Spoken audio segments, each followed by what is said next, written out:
Hey folks, Real Honesty with John Ritlin. I'm John Ritlin. It's my Slammiversary 15th anniversary preview. 15 years of TNA Impact Wrestling. It's great, and I'm happy for them. And I have my notes over here about the card, and hopefully what I predict will happen will actually happen. But I'm just a fan. I'm just having fun. I mean, if none of my predictions come true, oh well. But honestly, I hope that this pay-per-view does well for Impact Wrestling and the new administration, and that Bound for Glory can be put in a bigger venue, bigger spot, and that the brand can regrow itself and do good with all these partnerships that they got going. And maybe they can get out of the Impact Zone a bit and shoot TV in Florida somewhere. Hopefully they can do that stuff, but that's a whole other story for another day. They're going to be putting on 7 matches, a couple unification matches, some grudge matches. Let's go with it. So, Sanjay Dutt, the new X Division champion. Great that he won that in India after so many years. Hard to believe he had never been Impact, a champion in Impact at all, especially the X Division champion. But he won it, beat Low Key. This is a rematch, 2 out of 3 falls.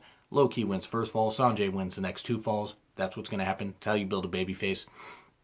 Both these guys are well established TNA originals, Impact Wrestling originals. Sanjay will get the win here. Sanjay can hold it to Bound for Glory and then lose it. But don't make him lose it here. Don't hot potato the title. As good as Low Key is, hot potato in the title does no good for the brand. Just keep it on Sanjay for a few months. Build it. Have a couple up and coming baby faces. Face them in a 3-way. Have one of them beat Sanjay. And then you go from there. Eddie Edwards and Alicia Edwards. I always screw up her name. Versus Davey Richards and Angelina Love. 2 couples, man and wife, warring with each other, and it's a Full Metal Mayhem intergender match. I think the women will have a couple good spots, but I expect the men to do more stuff, as I know Angelina's had a couple kids with Davey. I think Eddie and his wife have a kid. I'm not too familiar with that. I'll try to know a ton of stuff about wrestlers' personal lives. But since it's going to involve the men and the women, and hopefully it's given a good amount of time, I expect Eddie and his wife to get the win here, especially after Davey's been so dastardly to his former tag team partner, his blood brother. Well, blood brother is a tag team partner. The Edwards get the win here. I'm not going to say this will be the end of the feud, but Davey and Eddie have been going back and forth with Davey mainly gain the advantage. I think Eddie and his wife will gain the win here, and it'll send the crowd home pretty happy. After, I'm not saying it's going to be a main event, but it'll be like, oh, hey, Eddie finally got his revenge on Davey. I enjoyed that. D'Angelo Williams, free agent player from this. I don't care that he's in the ring. Hopefully he does well. Him and Moose versus Chris Adonis, former Chris Masters, and Eli Drake. Eli Drake deserves better. I want the heels to win. Williams and Moose will get the win. Unfortunately, it's unfortunate because I don't like bringing in a celebrity, a former NFL player, this kind of stuff, whatever, and having them go over current talent that's there every single day. And I'm not saying D'Angelo Williams isn't going to train hard and deserve a chance to be on the card. I just don't like football players, baseball players, any of that kind of stuff, gaining the advantage over that. Mixing them in with the talent is fine, but just doing it where they take over they take over and take a spot and gain a victory in a pay-per-view, I'm not necessarily the biggest fan of that. But if everyone's on board, all good. So I want the heels to win. I would like Eli Drake to get a roll up on Moose, build up with that, and build up an Eli Drake and Moose feud. But for maybe even possibly a world championship shot, that could be a world championship feud possibly. Eli Drake's a very, very good star, and Moose has done pretty well in Impact Wrestling also. But I have Williams and Moose gain the win.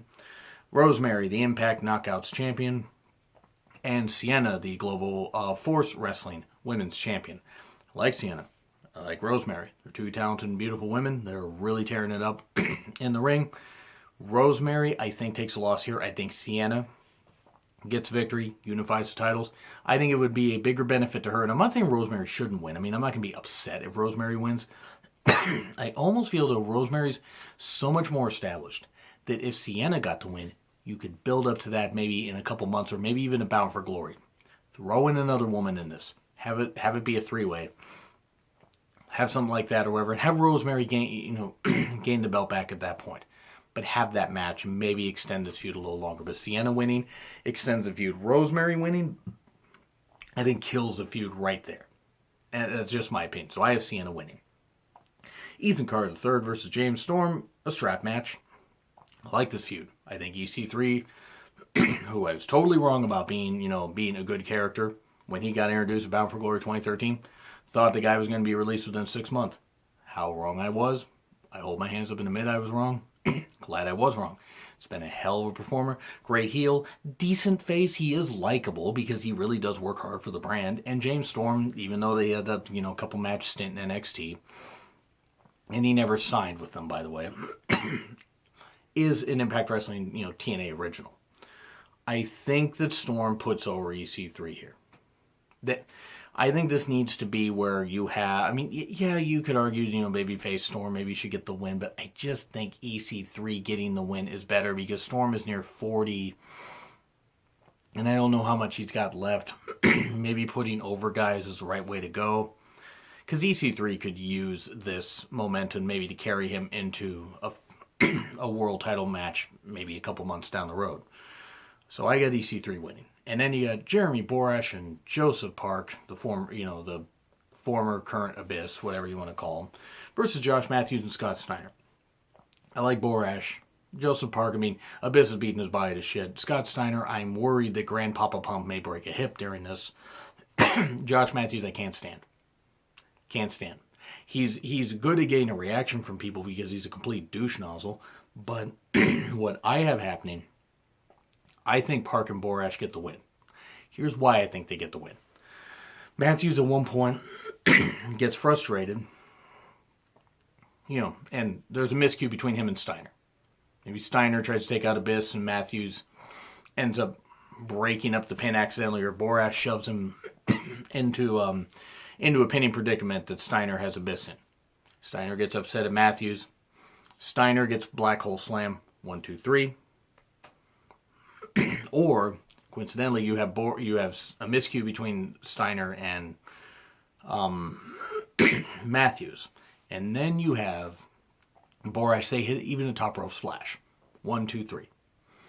Matthews gets upset, slaps Steiner. Steiner suplexes him, puts him in the Steiner recliner, and then we take Matthews out on a damn stretcher. And hopefully he's not ever seen again. And I know kayfabe and that kind of stuff, but Matthews is one of the worst commentators ever in the history of wrestling, and he needs to be off TV.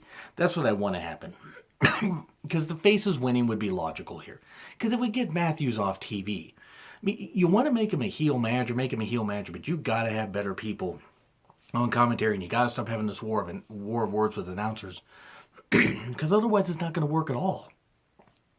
So that's what I have happened. I have Borash and Joseph Park winning, and then Lashley and Alberto Del Rio, Alberto El Patron, even though he sometimes will still have his Del Rio tights, which is weird. Lashley, the Impact Wrestling Heavyweight Champion, and Alberto El Patron, the Global Force Wrestling Global Champion.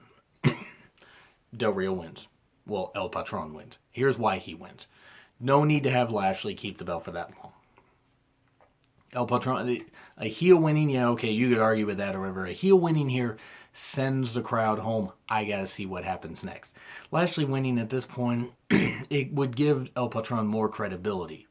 And then you could build up to a rematch, or, El Patron taking down some babyface. Babyface is up to Bound for Glory, and then he loses a title there. I'm all for that, but he needs to win here. Have him win. Lashley can go in chase mode and then go off on a feud with somebody else. Have him feud with Moose or something. So that's what I got. I got El Patron winning and unifying the title. So that's what I got to say. What do you guys think? And also, do you guys think that Slammiversary 15 may actually be a good pay-per-view? I want to hear from you in the comments. Like, share, subscribe. Also, my Twitter handle is also in the description. It's been Real Honesty with Jar Mifflin. I'm Jar Mifflin. I will see you soon.